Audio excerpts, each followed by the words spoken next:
दोस्तों, भारतीय इतिहास के अध्ययन के क्रम में आज हम शुरू कर रहे हैं सामाजिक धार्मिक सुधार आंदोलन भाग 4। इसमें आज हम अध्ययन करेंगे ब्राह्मण धर्म के शैव संप्रदाय का। इसका पहला पॉइंट है, शिवलिंग के प्राचीनतम साक्ष्य प्राप्त होते हैं हड़प्पा संस्कृति से। हड़प्पा संस्कृति से कई सारे लिंगों की मृण मूर्तियां वगैरह मिली हैं। ऋग्वेद में शिव को कहा गया है रुद्र। अथर्ववेद में शिव के नाम जो दिए गए हैं भव, सर्व, पशुपति, भूपति। लिंग पूजा का पहला स्पष्ट वर्णन जो मिलता है मत्स्य पुराण में मिलता है। प्राचीनतम शैव संप्रदाय पाशुपत संप्रदाय कहलाता है। पाशुपत के संस्थापक लकुलीस माने जाते हैं। पाशुपत के अनुयायी कहलाते थे पंचार्थिक। पाशुपत का प्रमुख सैद्धांतिक ग्रंथ पाशुपत सूत्र। श्रीधर पंडित पाशुपत आचार्य कापालिक के इष्ट देव भैरव को कहा जाता है। कापालिक का प्रमुख केंद्र श्रीशैल है। कापालिक को शिवपुराण में महाव्रतधर कहा गया है। लिंगायत जो संप्रदाय है प्रचलन में था दक्षिण भारत में। लिंगायत को कहा जाता है जंगम। लिंगायत पूजा करते हैं शिवलिंग की। लिंगायत के प्रवर्तक अल्लभ प्रभु माने जाते हैं। इनके शिष्य थे वासव। इनके द्वारा वासव पुराण की रचना की गई है। लिंगायत के अन्य नाम हैं वीर शैव संप्रदाय। नाथ संप्रदाय की स्थापना की मत्स्येंद्र नाथ ने। ये सभी जो आप पढ़ रहे हैं ये शैव संप्रदाय से संबंधित हैं। नाथ संप्रदाय की स्थापना मत्स्येंद्र नाथ ने की। नाथ संप्रदाय का व्यापक प्रचार प्रसार गोरखनाथ के द्वारा किया गया।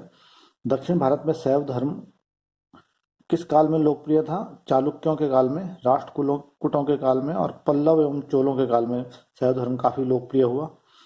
पल्लव काल में शैव धर्म का प्रचार प्रसार नयनार संतों के द्वारा किया गया। नयनार संतों की कुल संख्या 63 थी। एलोरा के प्रसिद्ध कैलाश मंदिर का निर्माण राष्ट्रकूटों के द्वारा किया गया। राजराजेश्वर या बृहदेश्वर मंदिर का निर्माण राजा राज प्रथम के द्वारा किया गया तंजावुर में। शिव व नंदी का अंकन कुषाणों की मुद्राओं पर मिलता है। महाभारत के अनुशासन पर्व में शिवलिंग पूजा के साक्ष्य मिलते हैं। महाभारत के अनुशासन पर्व में पार्वती रुद्र की पत्नी के रूप में बताया गया पार्वती को। और तैत्तिरीय अरण्यक में वामन पुराण में शैव संप्रदायों के नाम बताए गए हैं पाशुपत, कापालिक, लिंगायत तथा कालामुख। शून्य संपादने एक ग्रंथ का नाम है। लिंगायतों का प्रमुख ग्रंथ है शून्य संपादने। प्रमुख नयनार संत थे अप्पार, तिरुज्ञान, संबंदर और सुंदर मूर्ति। पशुपतिनाथ मंदिर जो काठमांडू में बागमती की नदी के किनारे स्थित है, देवपाटन नामक ग्राम में पड़ता है। कुछ प्रमुख संप्रदाय जो इस काल में अन्य संप्रदाय आए और उनके संस्थापक का नाम जान लेते हैं। आजीवक संप्रदाय के संस्थापक थे मक्खली गोसाल। घोर अक्रियवादी संप्रदाय के थे पूर्ण कश्यप। यदृच्छावादी के थे अजित केशकम्बलिन। भौतिकवादी के थे पक्कुत कच्चायन। अनिश्चयवादी के थे संजय वेठल्लीपुत्र। प्रमुख संप्रदाय, उनका मत एवं उनके प्रमुख आचार्य। वैष्णव संप्रदाय विशिष्टाद्वैतवाद रामानुजाचार्य। ब्रह्म संप्रदाय द्वैतवाद आनंद तीर्थ। रुद्र संप्रदाय शुद्धाद्वैतवाद वल्लभाचार्य। सनक संप्रदाय द्वैताद्वैतवाद निम्बार्काचार्य।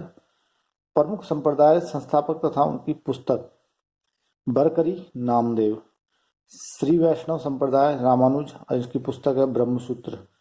परमार्थ संप्रदाय रामदास थे और इसके दासबोध इनकी रचना है। राम भक्त संप्रदाय के रामानंद थे और इनकी पुस्तक है अध्यात्म रामायण। तो मित्रों, आज इसमें इतना ही, फिर आगे बढ़ेंगे। नमस्कार।